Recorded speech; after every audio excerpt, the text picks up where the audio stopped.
नमस्कार दोस्तों, आपसे विकास स्वागत है आपके अपने YouTube channel study with Ravi पर। दोस्तों, इस क्लास में हम उत्तराखंड करंट अफेयर्स पढ़ने जा रहे हैं। दोस्तों, उत्तराखंड करंट अफेयर्स का हम रिवीजन कर रहे हैं और ये रिवीजन की हमारी छठी क्लास है। दोस्तों, उत्तराखंड करंट अफेयर्स का रिवीजन 2023-24 का हम उत्तराखंड विंसर ईयरबुक 2024 से कर रहे हैं। अगर आप पूरी विंसर ईयरबुक से अपना करंट अफेयर्स का रिवीजन करना चाहते हैं तो प्लीज़ आप हमारी इस सीरीज़ से ज़रूर जुड़िएगा। इससे पहले की जो 5 क्लासें की हैं, अगर आपने वह नहीं देखी हैं तो प्लीज़ उन्हें ज़रूर देख लीजिएगा। तो चलेगा, शुरू कर लेते हैं आज की अपनी इस क्लास को। पहला प्रश्न रहेगा, भारत उज्बेकिस्तान के मध्य संयुक्त अभ्यास दस्तलिक 2023 का चौथा संस्करण 20 फरवरी से 5 मार्च 2023 के मध्य कहाँ आयोजित किया गया? सही आंसर रहेगा ऑप्शन सी, पिथौरागढ़। पिथौरागढ़ में दोस्तों भारत उज्बेकिस्तान के मध्य दस्तलिक 2023 संयुक्त सैन्य अभ्यास का चौथा संस्करण आयोजित किया गया। इस वर्ष 2024 में इस सैन्य अभ्यास का 5वां संस्करण आयोजित किया जा रहा है और यह संस्करण दोस्तों उज्बेकिस्तान में आयोजित हो रहा है। अगला प्रश्न है, मुख्यमंत्री द्वारा सघन फसल उत्कृष्टता केंद्र का उद्घाटन कहाँ किया गया? तो ये किया गया दोस्तों सैलाकुई, देहरादून में। राइट आंसर रहेगा ऑप्शन बी। ठीक है, तो याद रखेगा, मुख्यमंत्री द्वारा सघन फसल उत्कृष्टता केंद्र का उद्घाटन देहरादून के सैलाकुई में किया गया। 26वां प्रश्न है, खेलो इंडिया यूथ गेम्स 2023 में उत्तराखंड ने कुल कितने पदक जीते हैं? तो खेलो इंडिया यूथ गेम्स 2023 में उत्तराखंड ने कुल 7 पदक जीते हैं। राइट आंसर रहेगा ऑप्शन डी। 27वां प्रश्न है, निम्न में से मुख्यमंत्री अंत्योदय निःशुल्क गैस रिफिल योजना का शुभारंभ कहाँ से किया गया? तो इस योजना का शुभारंभ दोस्तों पौड़ी गढ़वाल से किया गया। राइट आंसर रहेगा ऑप्शन सी, डी। ठीक है, याद रखिएगा कि मुख्यमंत्री अंत्योदय निःशुल्क गैस रिफिल योजना यह दोस्तों निःशुल्क गैस सिलेंडर से संबंधित है, जिसका शुभारंभ पौड़ी गढ़वाल से किया गया। इसके अंतर्गत दोस्तों 1 वर्ष में 3 सिलेंडर मुफ्त दिए जाएंगे। अगला प्रश्न है, राज्य सरकार द्वारा उत्तराखंड मिलेट मिशन योजना को कब शुरू किया गया? तो राज्य सरकार के द्वारा उत्तराखंड में मिलेट मिशन योजना को शुरू किया गया था 16 फरवरी 2023 को। राइट आंसर रहेगा ऑप्शन ए। ठीक है, अगला प्रश्न है, पर्वतीय शिखर सम्मेलन 2023 को उत्तराखंड के किस पर्यटक स्थल को बेस्ट टूरिस्ट डेस्टिनेशन का अवार्ड मिला? तो ये मिला है दोस्तों मुनस्यारी को। सही आंसर रहेगा ऑप्शन सी। ठीक है, तो पर्वतीय शिखर सम्मेलन 2023 में उत्तराखंड के मसूरी पर्यटक स्थल को बेस्ट टूरिस्ट डेस्टिनेशन का अवार्ड मिला है। 30वां प्रश्न है, किस नदी पर गस्कू और मालघाट में 2 अंतर्राष्ट्रीय झूला पुलों का उद्घाटन किया गया? तो दोस्तों काली नदी पर गस्कू और मालघाट में 2 अंतर्राष्ट्रीय झूला पुलों का उद्घाटन किया गया है। तो इस क्वेश्चन का सही आंसर रहेगा ऑप्शन ए। 31वां प्रश्न है, अंतर्राष्ट्रीय मातृभाषा दिवस कब मनाया जाता है? अंतर्राष्ट्रीय मातृभाषा दिवस यह दोस्तों 21 फरवरी को मनाया जाता है। सही आंसर रहेगा ऑप्शन सी। नेक्स्ट क्वेश्चन रहेगा, बताना है आपको वर्ष 2023 में गणित के क्षेत्र में अहम योगदान हेतु बेस्ट एजुकेशनिस्ट टाइटल के साथ भारत गौरव अवार्ड उत्तराखंड के किस शिक्षक को दिया गया? सही आंसर रहेगा ऑप्शन बी, हरि मोहन एठानी को।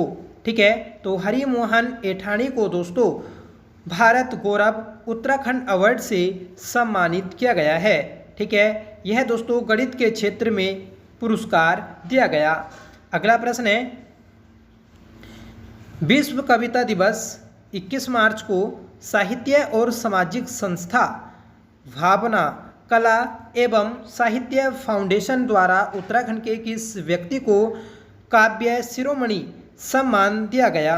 तो दोस्तों विश्व कविता दिवस ये जो मनाया जाता है 21 मार्च को मनाया जाता है। इसी के अवसर पर साहित्य और सामाजिक संस्था भावना और कला एवं साहित्य फाउंडेशन के द्वारा विनय पांडे को काव्य शिरोमणि सम्मान से सम्मानित किया गया। ठीक है, तो राइट आंसर रहेगा ऑप्शन डी विनय पांडे। अगला प्रश्न है 38वें राष्ट्रीय खेल 2024 की मेजबानी निम्न में से कौन सा राज्य करेगा। 38वें राष्ट्रीय खेल 2024 की मेजबानी दोस्तों उत्तराखंड करेगा। सही आंसर रहेगा ऑप्शन सी। दोस्तों पहले 38वें राष्ट्रीय खेल उत्तराखंड में आयोजित किए जाने थे 2024 में। अब यह दोस्तों आगे बढ़ा दिए गए हैं। 38वें राष्ट्रीय खेलों का जो आयोजन किया जाएगा उत्तराखंड में, तो यह दोस्तों 2025 में किया जाएगा, क्योंकि दोस्तों 2024 में पेरिस ओलंपिक आयोजित किया जाना है और इसमें उत्तराखंड के सभी बड़े खिलाड़ी शामिल होंगे। ठीक है, तो इन भारत के बड़े खिलाड़ियों को 38वें राष्ट्रीय खेलों में शामिल कराने के लिए इस साल के राष्ट्रीय खेलों को 2025 में कराने की घोषणा की गई है। तो सीधा आपको याद रखना है बस कि 38वें राष्ट्रीय खेल जो 2024 में आयोजित किए जाने थे, तो वह दोस्तों 2025 में आयोजित किए जाएंगे। ठीक है, 37वें राष्ट्रीय खेलों की बात करेंगे तो यह दोस्तों गोवा में आयोजित किए गए थे 2023 में। उत्तराखंड ओलंपिक संघ के महासचिव हैं दोस्तों DK सिंह। ठीक है, तो वर्तमान में उत्तराखंड लोक ओलंपिक संघ के महासचिव हैं DK सिंह। उत्तराखंड ओलंपिक संघ की हल्द्वानी में मार्च 2023 में आयोजित बैठक की अध्यक्षता की, तो ये की थी दोस्तों PT ऊषा ने। ठीक है, अगला प्रश्न है आर्थिक सर्वेक्षण 2022-23 के अनुसार उत्तराखंड की प्रति व्यक्ति आय लगभग कितनी है। तो यह है दोस्तों 2,33,000 रुपये। सही आंसर है ऑप्शन बी। ठीक है, तो आर्थिक समीक्षा 2022-23 के अनुसार उत्तराखंड की प्रति व्यक्ति आय 2,33,000 रुपये है। ठीक है, आपको कमेंट करके बताना है कि 2023-24 में उत्तराखंड की प्रति व्यक्ति आय कितनी दर्ज की गई है। ठीक है, हमने दोस्तों आर्थिक सर्वेक्षण से संबंधित 2 क्लासें पढ़ी हैं। एक क्लास में दोस्तों हमने आर्थिक सर्वेक्षण से संबंधित महत्वपूर्ण प्रश्नों को कवर अप किया है और दूसरी क्लास में दोस्तों आर्थिक सर्वेक्षण 2024-25 को डिटेल से पढ़ा है। तो आप इन दोनों क्लासों को जरूर देखिएगा। पहली डिटेल वाली क्लास को देखें, उसके बाद दोस्तों अपने MCQ लगाएं। ठीक है, और ये जो टॉपिक है हमारा आर्थिक सर्वेक्षण, इससे आपके एग्जाम में एक न एक प्रश्न पूछा ही जाना है, तो इम्पोर्टेंट टॉपिक है, आप इसे जरूर देख लीजिएगा। अगला प्रश्न है उत्तराखंड में G20 बैठकों हेतु बजट 2023-24 में कितनी राशि का प्रावधान रखा गया। तो ये रखा गया दोस्तों 100 करोड़ रुपए का। सही आंसर है ऑप्शन बी। अगला प्रश्न है उत्तराखंड के कितने शिक्षकों को श्लेष मटियानी पुरस्कार 2022-23 से सम्मानित किया गया।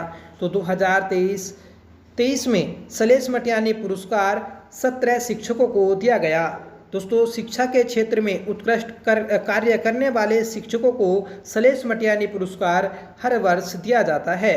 ठीक है, अगला प्रश्न है हिमालयी राज्यों केंद्र शासित प्रदेशों में शिक्षा और स्वास्थ्य संबंधी मापदंडों में उत्तराखंड का स्थान कौन सा है।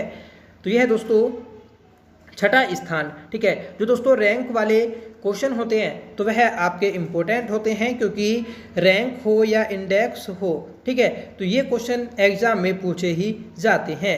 ठीक है दोस्तों, कोशिश रहेगी कि आपको एग्जाम से पहले एक रैंकिंग टॉपिक अलग से करा दिया जाएगा। ठीक है, तो उसमें उत्तराखंड का स्थान देश में क्या रहा, ठीक है, तो वह सभी पढ़ने को मिल जाएगा एक जगह, तो उस क्लास को भी आप जरूर देखिएगा। ठीक है, 40वां प्रश्न है उत्तराखंड का 7वां वार्षिक उद्यमिता शिखर सम्मेलन कहाँ आयोजित किया गया। तो ये किया गया दोस्तों काशीपुर में। तो उत्तराखंड का 7वां वार्षिक उद्यमिता शिखर सम्मेलन काशीपुर में आयोजित किया गया। नेक्स्ट क्वेश्चन है 1 से 7 मार्च 2023 तक अंतर्राष्ट्रीय योग महोत्सव 2023 का आयोजन कहाँ किया गया। तो 1 से 7 मार्च 2023 तक अंतर्राष्ट्रीय योग महोत्सव 2023 का आयोजन दोस्तों ऋषिकेश में किया गया। सही आंसर रहेगा ऑप्शन डी। अगला प्रश्न है पीएम आवास ग्रामीण योजना में उत्तराखंड राष्ट्रीय रैंकिंग में कौन से नंबर पर रहा? तो ये रहा है दोस्तों दूसरे स्थान पर। ठीक है, तो पीएम आवास ग्रामीण योजना के अंतर्गत उत्तराखंड देश में दूसरे स्थान पर है। ठीक है, नेक्स्ट क्वेश्चन है, किसने राष्ट्रीय युवा संसद में उत्तराखंड का प्रतिनिधित्व किया एवं G20 सम्मेलन का व्याख्यान दिया?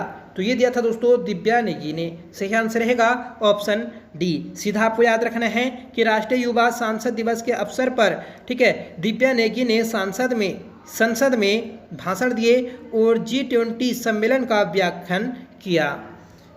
अगला प्रश्न है और इसका आंसर आपको कमेंट करके बताना होगा। ये हमारा इस क्लास का लास्ट क्वेश्चन है। किस राज्य द्वारा एकल महिलाओं के लिए स्वरोजगार योजना शुरू करने की घोषणा की गई? ठीक है, तो इजी क्वेश्चन है, आपको कमेंट करके बताना है कि इसका सही आंसर क्या रहेगा। ठीक है, आपको ये भी बताना है कि दोस्तों आज की क्लास आपको कैसी लगी। आई होप ये क्लास आपको पसंद आई होगी। अगर आपको पसंद आई हो तो प्लीज़ इसे लाइक करिएगा, दोस्तों में शेयर करिएगा। आप हमारे चैनल पर पहली बार विजिट कर रहे हैं तो प्लीज़ चैनल को सब्सक्राइब जरूर कर लीजिएगा। तो मिलते हैं नेक्स्ट क्लास के साथ, तब तक के लिए bye. Thank you so much for watching. जय हिंद।